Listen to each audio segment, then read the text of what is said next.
Good evening, everyone. Welcome back to the Heritage TV channel. I'm your host, Maharani Permaisuri. Assalamualaikum warahmatullahi ta'ala wabarakatuh. A'udzu billahi minasyaitanir rajim. Bismillahirrahmanirrahim. Wassalatu wassalamu ala Rasulillah wa ala ali wa sahbihi ajmain amma ba'd. Rabbi shrah li sadri wa yassir li amri wahlul 'uqdatan min lisani yafqahu qawli. Hello, lovely people of Bansang Layo, mga kakampi at mga kadiwa, kumusta po kayong lahat? At isang magandang gabi po sa inyong lahat. How are you feeling now? And how are your work? Sana po nasa mabuti po kayong lahat. So tonight, please join me on this episode because this is a special coverage and special episode dedicated to all the Muslim women around the globe. So, pwede po kayong mag-chat, mag-message sa atin sa inyong mga shout-out. Kayang-kaya ho natin basahin yan. So, please be with us until the end of the show. And thank you so much for tuning in. At ngayon po ay isang pagpupugay po muli sa inyong lahat, mga kabansang layo, mga kadiwa, mga kakampi. At sa lahat ho ng ating mga viewers, subscribers, and followers from different pages na ating nagko-cover sa atin ngayon ng live streaming. I hope na hindi ho ninyo papakawalan or bibitawan itong episode na to kasi ito ay dedicated po ito sa ating mga Muslim women around the globe. So I believe tonight, kahit ho hindi natin kasama yung aking kapatid na si Direk Dwin, iniaalay ko pa rin po sa kanya ang every episode po ng Heritage dahil siya po yung aking kaagapay at kasama dito sa ating programa. Kaya po kahit wala ho siya sa ating ngayon, alam ko na ang kanyang spirit ay nandyan pa rin siya. Lagi siyang umaalalay sa akin. At saan man ho siya, wherever you are now, my respected brother, rest in peace. We will be remembered you forever in our life. Okay, mga kababayan at mga kabansa, let's start our episode tonight to provide you a multiple points of views, stories from here, and bring some news and history around the world that you can always trust.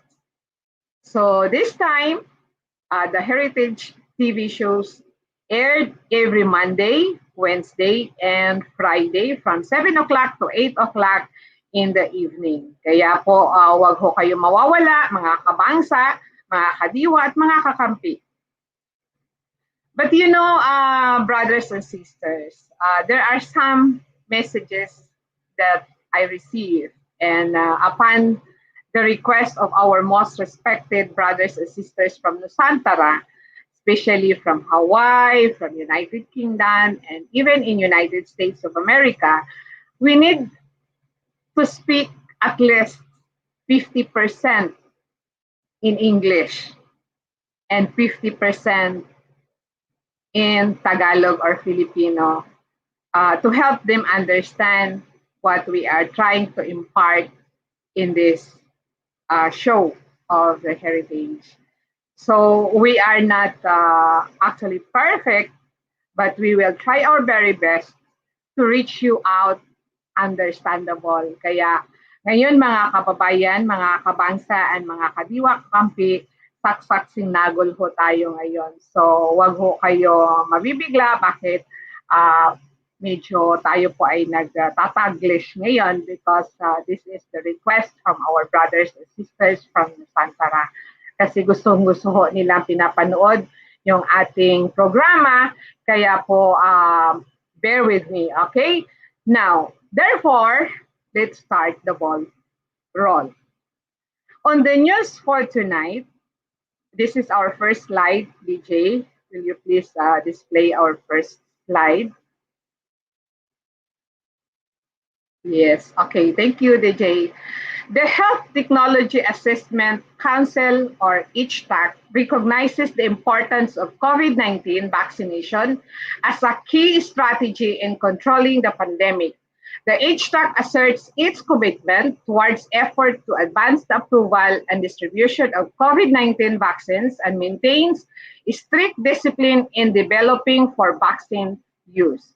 Each TAC criteria for recommendation aligned with FDA approval processes using standards of safety and efficacy. Before formal recommendation from the HTAC COVID-19 vaccines must thus receive emergency use of authorization. The data must be in careful review, continuous, as they prepare to recommend safe, effective, and affordable coronavirus vaccines, and each TAC remains committed to keeping their assessment up to date. Next slide, please.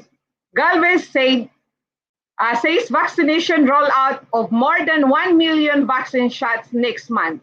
We expect the first batch of vaccines deliveries to arrive by next month, maybe this month. We are negotiating, according to Galvez, that there are supplies arriving more or less 200 to 500 AstraZeneca for our health workers, Pfizer's Sacovax, and also 500,000 for Sinovac, Galvez said in his speech delivered at the Taguig City COVID-19 vaccination dry run. More or less, magkakaroon ng early rollout this February, and more or less, it's more than 1 million doses. Galvez, who is also the chief of the National Task Force against COVID-19, and he is stressed out further. And just in this tonight, the Philippine government has increased its COVID-19 vaccine orders to 178 million doses, enough for 92 million citizens of the Philippines, according to Finance Secretary Carlos Dominguez. The full rollout of the vaccination program will be in the third quarter of February, when the priority essentials worker, priority geographic areas, and poor communities will be inoculated, Galvez said. Galvez also said he had signed 5 term sheets of vaccines manufacturers and locked in 106 million to 108 million doses, and expect to conclude the supply agreement and make the contracts final by mid-February, he added. Next slide, please. The Supreme Court holds oral argument on the most contentious law, the Republic Act 11479, the Anti-Terrorism Act, will push through yesterday, beginning 2:30 p.m. Solicitor General Jose Calida lead the government in defending the legality of the law against 7 representatives of those contesting law, and there are 5 members with Calida, and there are also a total of 37 petitions were filed by framers of the 1987 constitutions. Human rights advocates, lawyer groups, and members of the academy, religious organizations, and individuals who have been victims of raid tagging. The oral argument was set originally for the 3rd week of September, but with the continuous filing of petitions, it was rescheduled in November, but because of Calida informed the High Court that COVID-19 downed an assistant solicitor and some staff, then it was pushed yesterday, February 2, 2021. Ayan po yung ating mga balita sa araw na ito, kaya tayo po ay at least updated ho tayo sa ating mga balita. At next slide, DJ. Yan po yung nakikita ninyo ay marami hong nagpe-petition na i-junk yung ating terror law. So I hope na ito ay bigyan din ng ating mga justice, no, ng ating mga hukom. Next slide, please. Yes, okay. January 26, Tuesday, 2021, the House of Representatives voted unanimously to approve a bill declaring February 1 of every year as National Hijab Day. So, pasalamat ho tayo.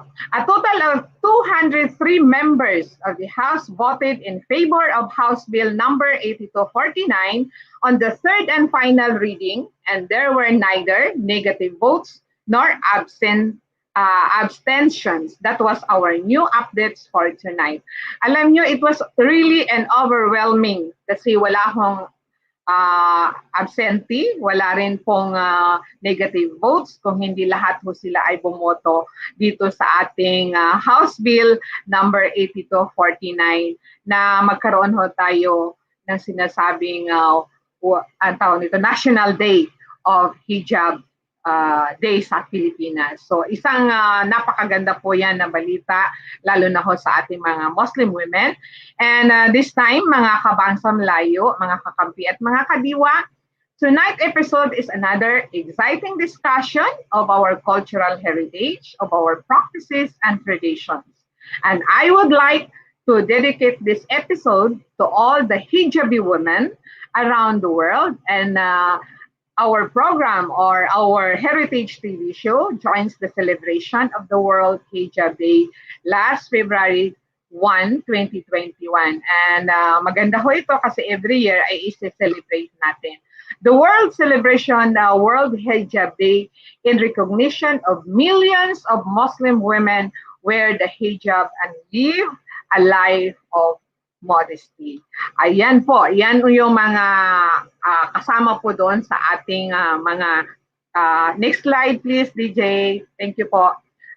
Ating mga balita na ito po ay ayan po yung ating ginawa ho sa atin ng ating isang magaling na curator, editor na tayo po ay nakikisama no doon sa celebration. The Heritage TV show Talk with Maharani Permesori joins the celebration of World Hijab Day last February 1, 2021. So next year ulit ay magkakaroon din ho ng another celebration ng ating mga Hijab Day. Now tonight, mga kakampi at mga katiwa, the Heritage TV show would like to help and show our support in bringing a wide awareness on the importance and significance of hijab. So, ngayong gabi po ay we will discuss some sociological images para po maintindihan ng ating mga kababayan, ng ating mga kadiwa, ng ating mga kakampi at mga kabangsam layo, because this is also part of our tradition. It is a part of our tradition. And this head covering is common practice by all women, especially in Muslim countries. Actually, this head covering is a form of religious garb in many subcultures. In this episode, I am personally advocating to end this hijab phobia by educating our kababayan, our kabangsam layo, our kadiwa, and mga kakampi about the significance and importance of hijab. Kaya ngayong gabi po ay tututukan ho natin ito. So, kaya ngayon ay ibibigay ko ho sa inyo mga kadiwa at mga kakampi. Next slide, DJ, please. To know what is hijab, no? What is hijab? So kaya po tayong lahat po ay tumutok para po maintindihan ho natin ang sinasabing hijab, kasi alam nyo, minsan nakakalungkot talaga, aminin man ho natin o hindi, nakakalungkot talaga na may mga kababayan tayo, may mga kaibigan tayo na kapag ang isang kaibigan nila ay naka-hijab, ay parang alok na sila, parang ay hindi sila komportable. So, ang mission ho natin ngayong gabi ay upang iparating ho natin sa ating mga kababayan, ipaintindi ho natin sa ating mga non-Muslims na ang hijab po ay hindi po dapat kinatatakutan, hindi po dapat nilalait yung inyong mga sisters, no, na sumusuot nito dahil ito po ay merong role, no, merong significant, merong importansya sa kanilang buhay. So kaya ngayong gabi po ay aalamin natin kung ano po itong hijab. A hijab is a headscarf. In other words, it is a veil by Muslim women to cover their head and chest. When they are among men outside of their immediate family, um, they must wear hijab. No, all the Muslim women must wear hijab because it is required to observe the hijab in front of any man that they could theoretically marry. Ibig sabihin po, yung mga lalaki, kalalakihan na pwedeng siya ay maasawa ay kailangan talaga bago siya humarap doon, naka-hijab siya. Yun po yung ibig sabihin nun. This means that the hijab is not totally an obligatory in front of their father, of their brothers, of their grandfathers, uncles, or young children. So yun po yung exemption doon. Like for me, pwede akong magharap sa aking mga kapatid na biological brother, pwede akong magharap sa aking asawa, pwede akong magharap sa aking asawa, pwede akong magharap sa aking mga anak, mga uncles na kapatid ng aking parents na walang hijab. That is permissible. No? Pero kung ibang lalaki, hindi siya kapamilya, kumbaga nasa ano na siya, nasa distant relative na pwedeng allowed na maasawa kanya, sa amin ang term doon is maharus, no? Allowed na maasawa ka, ay hindi na ho po pwede talaga. Naharapin mo sila na hindi ho kayo nakasuot ng hijab. Yun ang ibig niya sabihin. Literally, hijab is an Arabic word meaning barrier or partition. Ibig sabihin, mayroong partition sa iyong katawan. Kaya itong hijab na ito, itong suot namin, ay yun ang nagiging barrier upang hindi mo ma-display yung parts ng iyong body na nag-iinganyo ng ibang tao. Yun ang ibig sabihin doon. It is the principle of modesty, and it includes behavior as well as dress for both males and females. So, ayan, napaka-ano po yan. Kung titingnan ho natin yung picture po sa taas, yung picture po na ay doon sa slides natin, women's head covering in different religion. Ibig sabihin ho, hindi lang Muslim women yung gumagamit ng mga headscarf. Kung titingnan natin, tingnan nyo po yung nasa sa screen natin. Mennonite is also wearing an headscarf, pero ibang style yun kasi may tali siya pero hindi buo dahil nakikita yung liig nila. Dito naman sa Amish ay parang ano lang siya, parang kalo din pero hanggang liig. Itong Buddhist nun, nakikita nyo, may kaibahan din, pero at least meron pa rin cover ng head. And Catholic nun, kung titingnan po ninyo, naka-cover pa rin yung kanilang head. Itong isa normal na Catholic, itong isa kasi is madre, yung ito is common Catholic women, ay mayroon pa rin siyang scarf na suot-suot. And then itong Druze and Eastern Orthodox nun, lagi pong nakasuot ng headscarf. So, nakita niyo ho kung gaano kahalaga yung hijab na sinasabi. Next slide, DJ. Iilan lang po yan sa mga kababaihan, different religion na gumagamit po ng hijab or headscarf. Meron tayo yung dito sa taas, itong Eastern Orthodox, nakikita yung sa liig niya. Ito namang Hindu ay talagang takip na takip. And then itong Orthodox Jewish simple lang din, pero nakikita yung liig. Makikita natin yung Muslim na talagang hanggang ganito ho sa akin na style ay usually ganun ho sila magsuot ng hijab. We have also Sabian and we have Sikh and Taoist nun.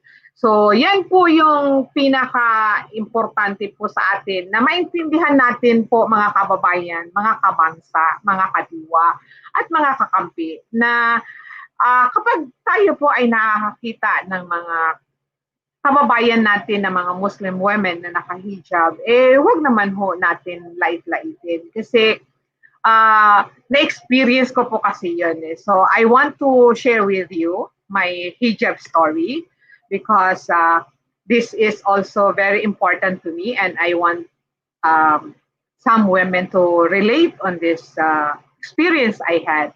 I started wearing hijab at the age of 6 years old, but it was on and off. No? It was not really religious of wearing it kasi syempre bata pa tayo. And at the age of 23, and I was already in my first year of my college days, I started permanently wearing my hijab because for me personally, wearing hijab is my empowerment. It is my liberation. And this is my own decision. I was never forced to wear my hijab. Pinabayaan ho ako ng nanay ko. Ang sabi niya, ikaw, nasa iyo yan. Pero dahil po ako po ay kahit papaano nakapag-aral ho tayo ng Arabic school, dahil magkasabay ho yung aking pag-aaral ng elementary and every Saturday and Sunday nag-aaral din ho ako ng Arabic. Kaya nung nag-graduate ho ako ng elementary, kasabay rin ho na nag-graduate ako ng grade 4 sa Arabic. Nung nag-graduate ho ako ng high school, sabay din ho na nag-graduate ako ng grade 8 sa Arabic. Kaya hanggang doon lang ho yung akin natapos.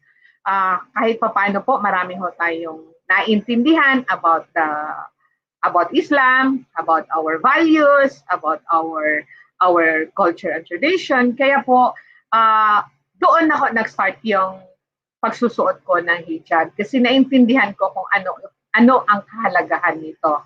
So, base po sa aking experience, when I was in Manila, I used to wear talaga my hijab. So one time, galing ho ako ng Cavite, nakasakay ho ako sa isang bus kasi wala ho akong service noon. So I was having my own business in Manila. So nung nasa nasa bus ako, nakatayo lang ako. At first, I was standing beside the driver seat kasi punong-puno na yun eh. So nakatayo lang ako.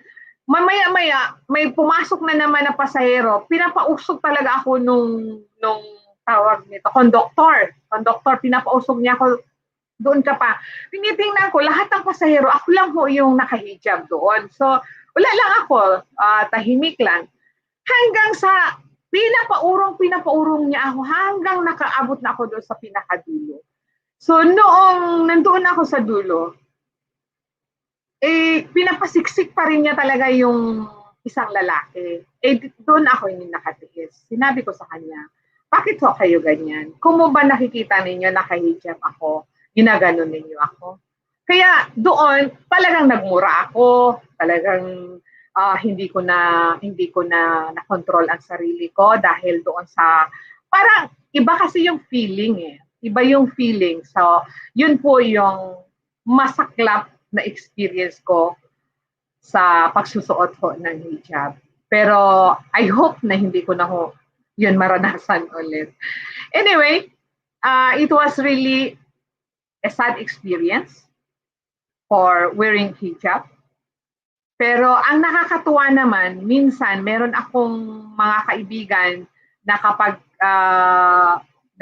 nagsasalita sila about sa mga Muslim women na sumusuot ng hijab at minsan sinasabi pa nila, ingatan niyo yan, meron niya siya dala-dalang bomba. So yung mga ibang mga non-Muslim, sila na mismo yung nagdi-defend sa amin. So, yun po yung nakakatuwa doon dahil may mga non-Muslims pa rin na nakakaintindi kung ano ho yung importansya ng hijab na aming kasuotan.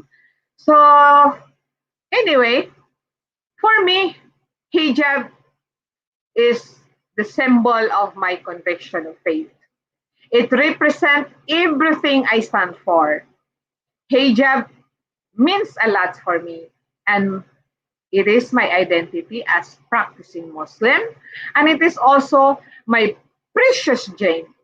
It's it is my whole attitude, and it is my whole mentality. Ganun po ang aking pananaw sa pagsusuot ng hijab. Kaya marami ho tayong mga challenges talaga. Next slides please, DJ. Napakarami hong, ayan po, napakaraming challenges po ang pagsusuot talaga ng hijab. Pero sa ganang akin, ako ay natutuwa at kino-congratulate ko po yung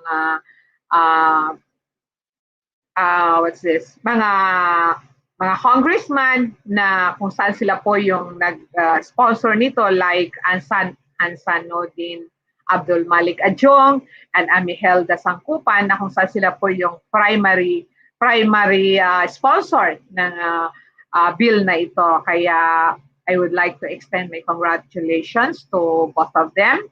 And of course, from the Heritage TV show, kami po ay nagpapasalamat dahil isang legacy po ito ang ginawa ninyo na at least man lang isang paraan ho ito. This is a start na maintindihan ho ng ating mga non-Muslims na hindi tayo dapat kinatatakutan, hindi tayo dapat pinandidirihan, at hindi tayo dapat iniiba, kumbaga dinidiscriminate. Kasi pari-pareho tayo na mga tao, pari-pareho tayo na gawa ng Diyos, at higit sa lahat po, iisa lang po yung ating pinanggalingan dahil tayo po ay from Malay.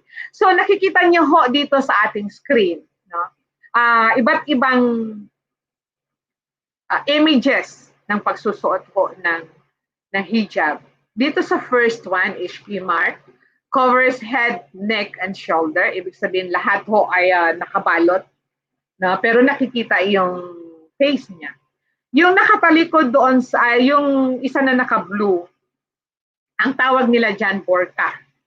Ang burqa covers entire body, including the face. Ibig sabihin, wala talagang nakikita.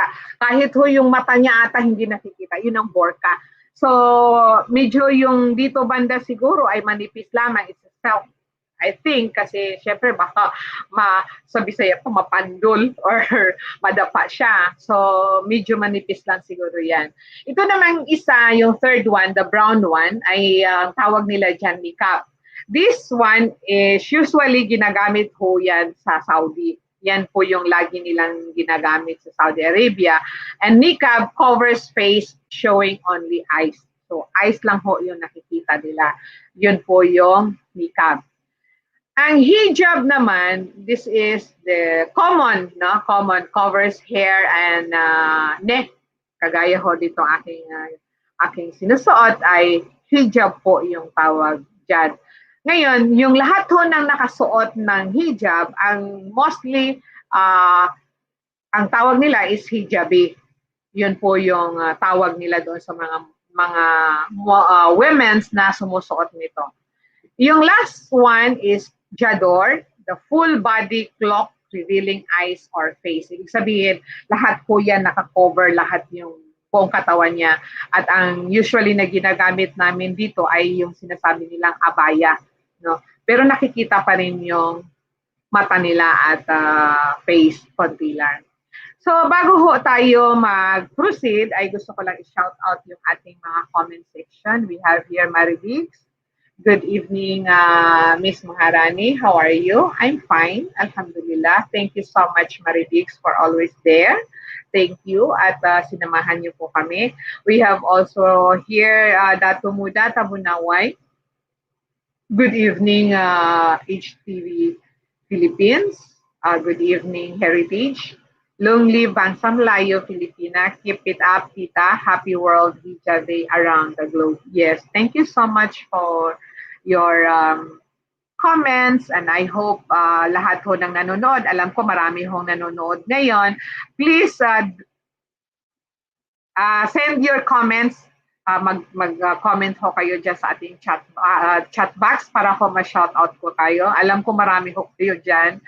And we have here, wow, ang aking anakin for the first time ay nanood siya ngayon. Bai Inday from Bukidnon, Malaybalay. Happy World Hijab Day. Kung maalala niyo po, yan po yung ating dating nag-run ho ng senadora, no, si Bai Inday, si Agnes Escudero. Yes, munti ko na makalimutan, anakin ang apelyido mo. Sorry.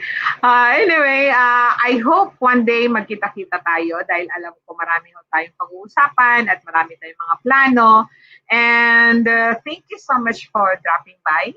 And thank you so much for joining and tuning in the Heritage TV show. Okay, so proceed ho tayo. Ang pagsusuot ho ng hijab ay talagang napakarami po yung challenges nito. Kagaya po nung naikwento ko po sa inyo kanina, na experience ko, pero para sa akin, kailangan lang natin ng tolerance. Kailangan natin ng patience, kailangan ho natin ng malawak na pag-iintindi ho sa ating mga kababayan dahil syempre yung iba hindi nila alam kung ano ang significance nito, hindi nila alam kung ano ang importansya nito sa bawat Muslim women. Kaya this time, sana po nakapagbigay ho kami ng mga information sa inyo upang sa ganun po ay unti-unting mapapalagay po ang inyong loob sa amin at mawawala po yung partition na yan, o I mean yung discrimination na yan. So I hope I share with you a wonderful information in regards to hijab. Okay? So as a woman, we should stick together. Ito lang po yung tinawagan sa atin. As women, we should stick together and empower each other rather than bring each other down. So, kailangan talaga tayo ay magsuportahan. Kailangan natin talagang magkaroon tayo ng unification. At intindihin natin ang bawat kahinaan, bawat kultura, bawat tribo, bawat practice ng ating mga kababayan. Hindi lang ho dahil kami po ay Muslim, kahit ho kayo, dapat talagang maintindihan natin kung anong meron kayo at kung anong meron kami. So, next slides, please. Ayan po. So, kung nakikita ho natin, meron tayong mga different styles of hijab. No? Nakikita ho ninyo yung ating slide, may iba-ibang style ho yung hijab, may ibang, actually sa YouTube po, napakarami pong mga tutorial how to wear hijab. So, kung talagang interesado ho kayo, kami po ay nag-aanyaya doon sa ating mga non-Muslims, no?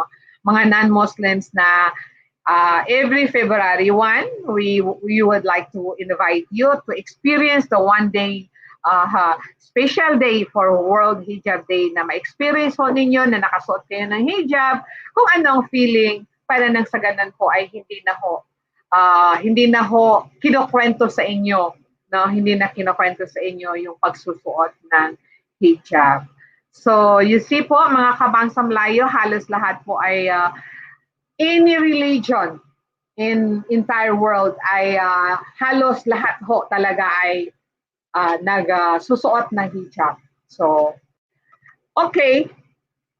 Itong ating babalikan ho natin konti again, no, yung hijab, ang importansya ng hijab na to. Pag-uusapan din natin mga kabangsang layo or mga kadiwa, what does the Bible says about hijab? Kasi kahit ho sa Bible pala, ay mayroon pa rin ito, nabanggit pa rin itong hijab or headscarf, no, na sinasabi. In Christian, hijab is also known as Christian veiling. It is also a practice of women covering their head in a variety of Christian traditions. You see?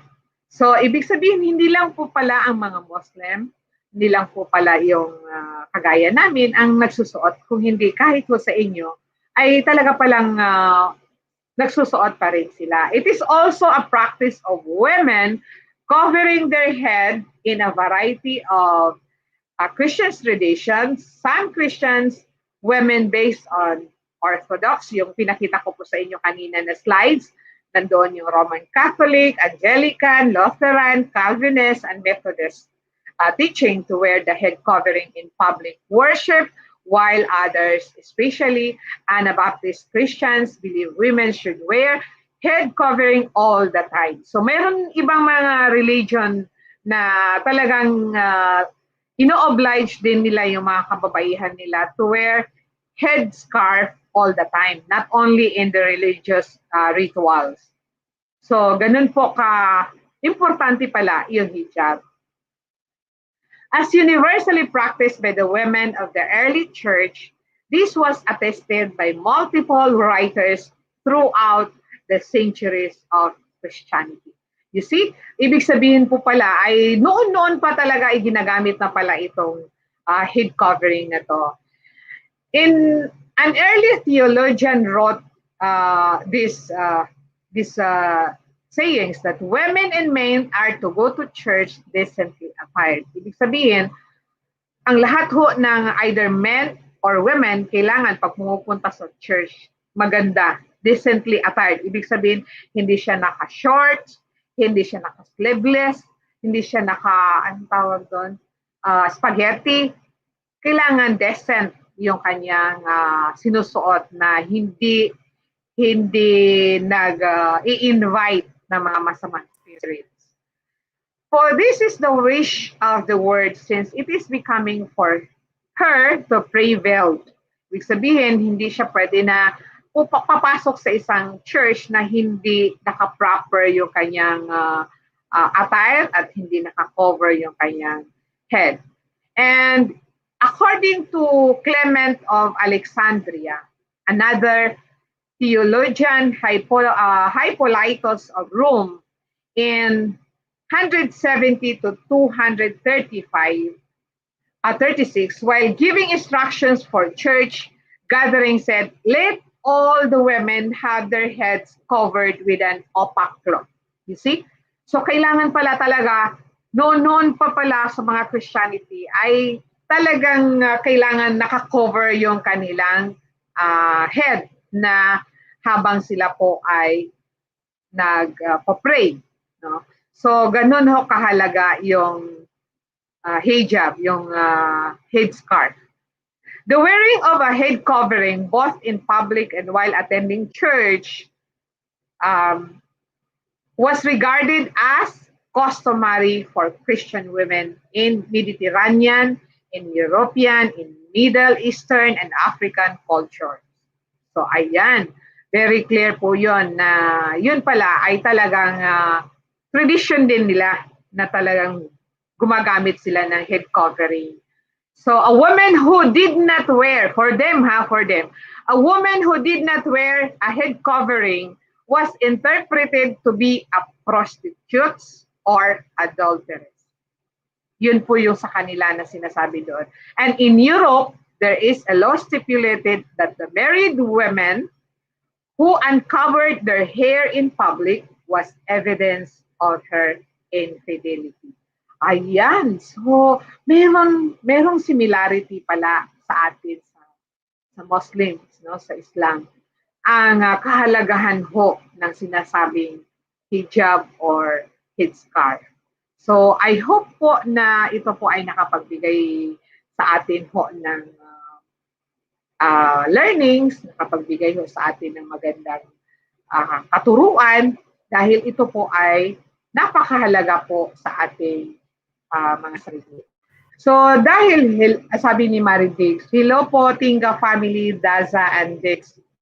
Dix are all along Okay. Hello po mga Tinga family and Daza and also Diggs family from Olongapo City. Good evening po sa inyong lahat. Thank you po sa pag-aantabay at pag-join po sa Heritage. Maraming salamat po. And now, since this House bill was imposed or was approved last February 1, the Heritage TV show uh, holds a project, no, a project for a cause, no. In fact, dahil tayo po ay umpisa ho yung ating, this is the starting celebration of World Hijab Day every February 1 of the year.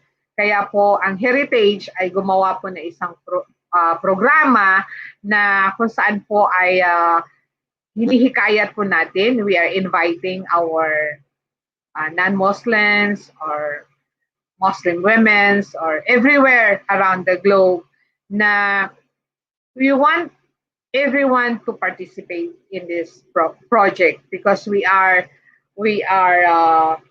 aiming that our women will empowered and liberate in this way of programs. So, ito po yung paraan natin na upang tayo po ay may-unite at magkaroon ho tayo ng pagtutulungan. And this is one way of our support to this House bill to remove misconception of what we have hijab, because for some people, hijab is a symbol of oppression, terrorism, and lack of freedom. And this is also one way of stopping the discrimination against us hijabi. Kaya kami po ay, ang Heritage po ay gumawa ng isang programa or isang project na upang tayo po ay magsama-sama.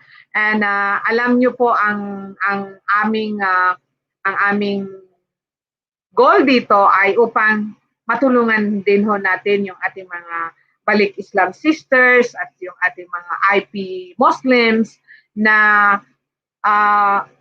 bihira lang po sila nakakagamit ng magagandang hijab. That is why I am inviting everyone, all our sisters out there in any side of the world, any countries. We are inviting everyone to please donate a piece of your hijab because whatever items na kinokolekta ho natin ay atin po itong ipamimigay, no? Ipamimigay ho natin sa ating mga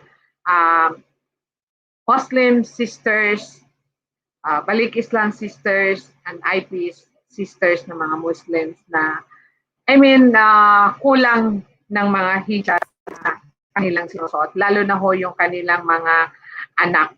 So kaya po kami po ay nakikiusap sa inyo that the Heritage TV show is open for any donation for any kind of hijabs so that we can give some hijabs to some of our sisters out there na kailangan nila yung mga hijab. Kaya po, ganun po yung ating panawagan po sa inyo na sana po tulungan niyo po kami. And my sincere gratitude also to my viewers, to my subscribers, and of course to my tuangku, Maharaja Tabunaway, who is the Kitwa of the Pertubuan Bagsam Layo, Filipina. And to all our masugit na viewers, to all our sharer of this program, like Dato Ford Tabunaway, Kaloy Tabunaway, Buddy Ilyas, Ivan Tabunaway, and all the RG team of KMMPMDP.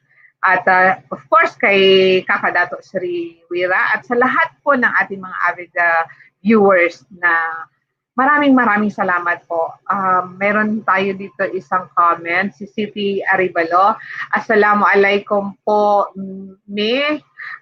watching now about the hijab, yes, tama po kayo. Not only in the Muslim women, but also in the Christian. Ingat po kayo palagi dyan. Allah will always guide and protect against the bad elements. Mabuhay po ang Bagsang Layo, Pertubuhan of the Philippines, and we support you also.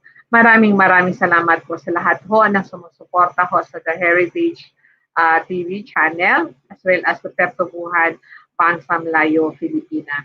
So, yan po yung ating mga panawagan at I hope mag-participate po yung ating mga sisters over there na sobra-sobra po yung kanilang mga hijab na hindi ho nila kailangan. Luma man ito o may pinaglumaan na ho kayo ng mga hijab, you can always send it to the Heritage kasi lahat ho ng makukulikta natin starting today or tomorrow ay atin po itong ipamimigay during the Ramadan month. So yun po yung ating goal po dito, yun po yung ating mission kasi marami ho tayong nakikitang mga kababayan natin, mga Muslim women na hindi masyado nakakagamit ng iilan lang po yung kanilang mga hijab.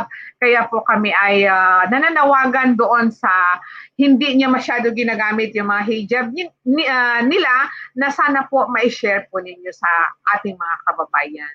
So, yun po ay isang proyekto po natin, isang project po natin na sana po ay suportahan po ninyo mga kahijabi, no? Suportahan ho natin dahil ito po ay para po sa ating mga sisters na hindi masyado nakakapagsuot ng maraming hijab, hindi nakakapagpalit-palit ng mga hijab. Kaya sana po ay suportahan ho natin itong ating sinasabing project ng ating. This is the first time, no, first project of the Heritage TV channel. So bilang kick-off po doon sa ating World Hijab Day na naging bill na ho ngayon, House bill na po ang National Day ng ating hijab ay sana po ay suportahan natin dahil ito po ay para sa ating mga sisters na nangangailangan po ng tulong. So, siguro meron na lang ho tayong 10 minutes, no? 10 minutes na lang po para hitting 8 o'clock in the evening. So, ano po ang conclusion natin dito sa ating episode? Our conclusion is this. Hijab serves as a barrier between you, which preserves from the onlooker. It is from seeing the hair or the body. So let us examine the role of hijab, and this is also to protect women from harassment or for any unwanted advancement attention in the society. So yun po yung pinaka-importanting role ng hijab sa ating buhay, sa aming mga hijabi na sinasabi ho dito sa ating episode na to. So, let us also examine, no? Let us try to to look beyond yung iba't ibang mukha po ng hijab. Because kung titingnan ho natin, itong suot-suot ho namin na hijab is ano lang ho ito, parang ito lang ho yung laging nakikita natin na type of hijab, no? But beyond this barrier, beyond this hijab po, it comes with many types of hijab. So, ano-ano po yon? Next slide, DJ.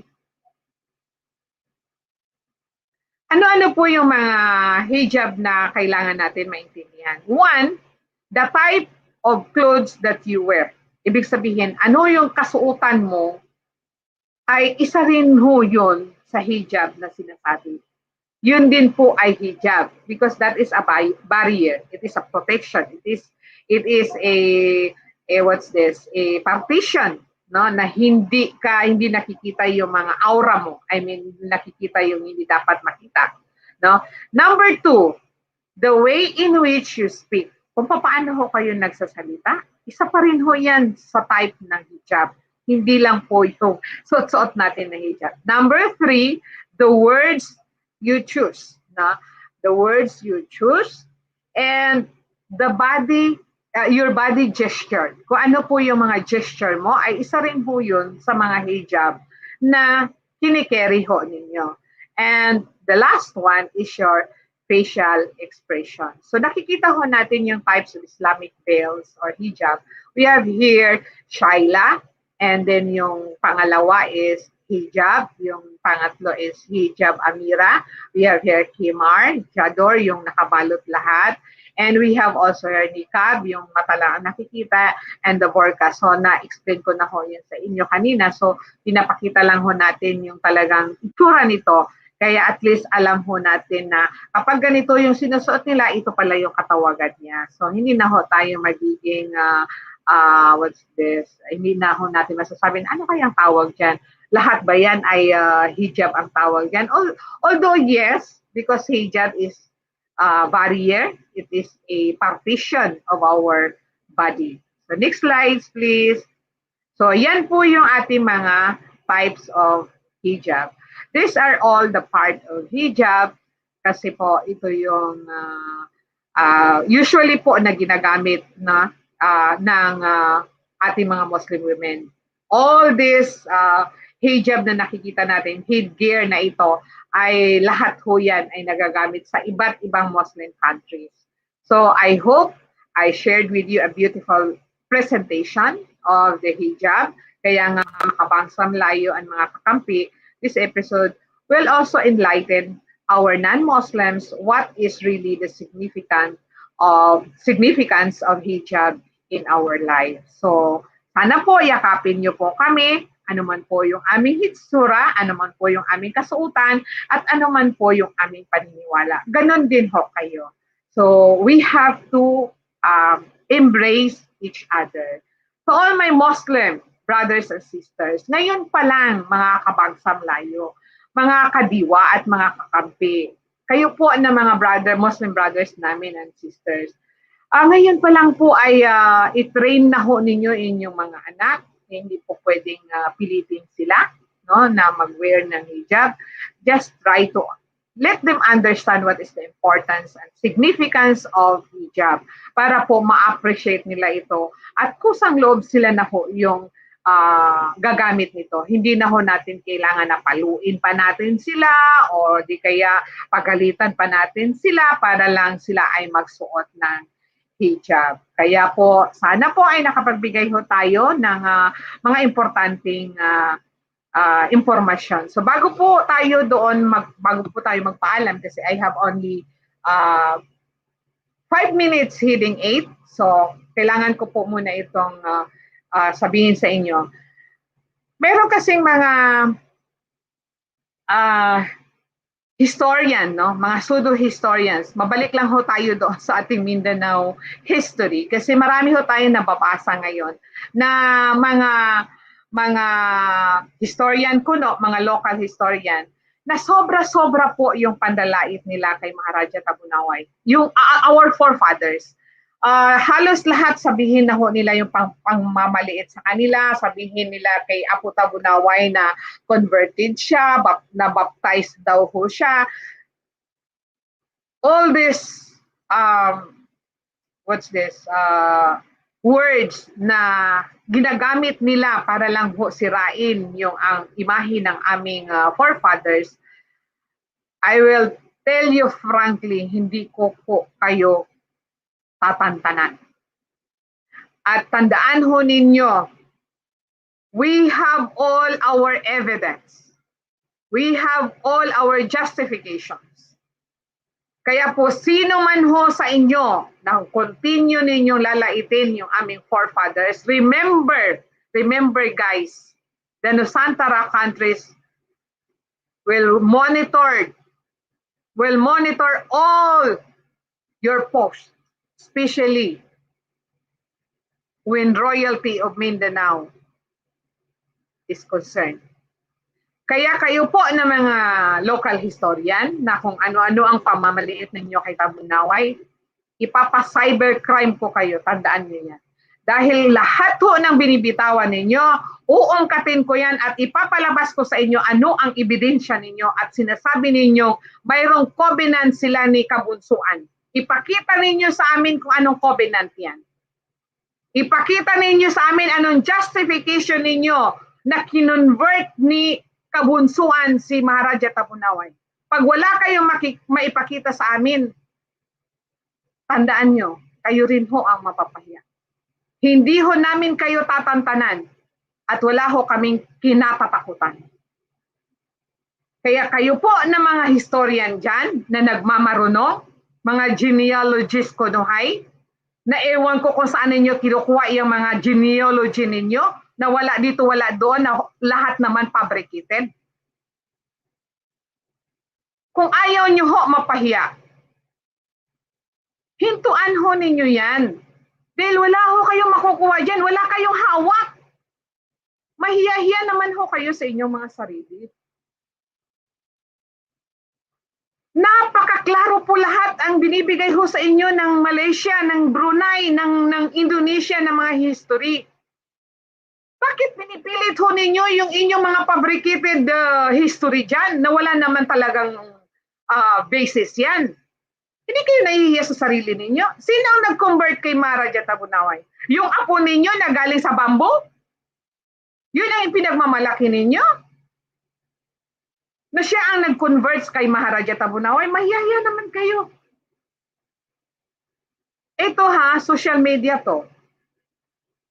Matagal ho kami nagtitimpi. Matagal ho kami nagtitiis. Matagal ho kami nagpapasensesyo sa inyo. Kaya wag ho ninyo sa irin yung aming pasensya. Dahil kami po, meron kaming evidence. Meron kaming hawak galing sa Malaysia, sa Champa, sa Brunei, sa Indonesia. Ngayon, pag tayo po ay nagkaharap-harap, ipapakain ko sa inyo yung mga star sila ninyo. Mark my word, babae lang ako. Pero wala ho akong kinatatakutan. As long as I am on my right, wala akong pakialam. Daw. Kaya yan po yung last word ko sa inyo. I hope na makarating ho ito doon sa mga nagmamarunong dyan, na mga patatar sila.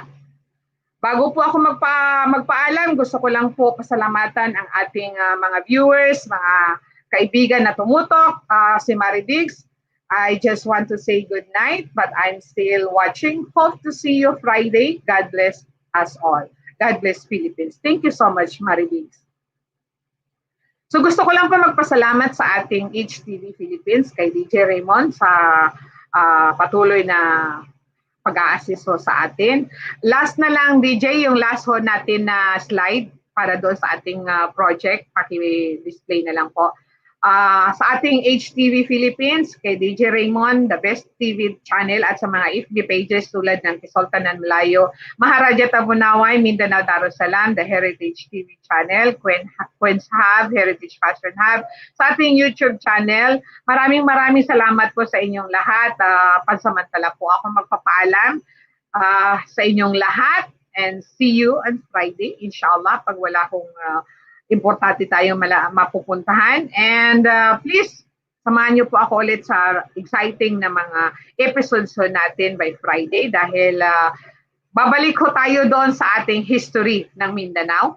Marami na ho tayong i-update sa inyo. So maraming salamat po sa inyong lahat, mga kabangsam layo, mga kakampi at mga kadiwa. Good night everyone. Yan po yung sa slides natin. Yan po yung ating poster for the Hijab Beyond Cultural Diversity. Yun po yung sinasabi namin sa inyo na naghikayat kami na mag-donate ho kayo ng mga hijab. So, thank you po. Wassalamualaikum warahmatullahi ta'ala wabarakatuh. Magandang gabi po sa inyong lahat. Mabuhay H Philippines. Mabuhay Bansang Layo. Bye-bye po. Good night, everyone. Thank you.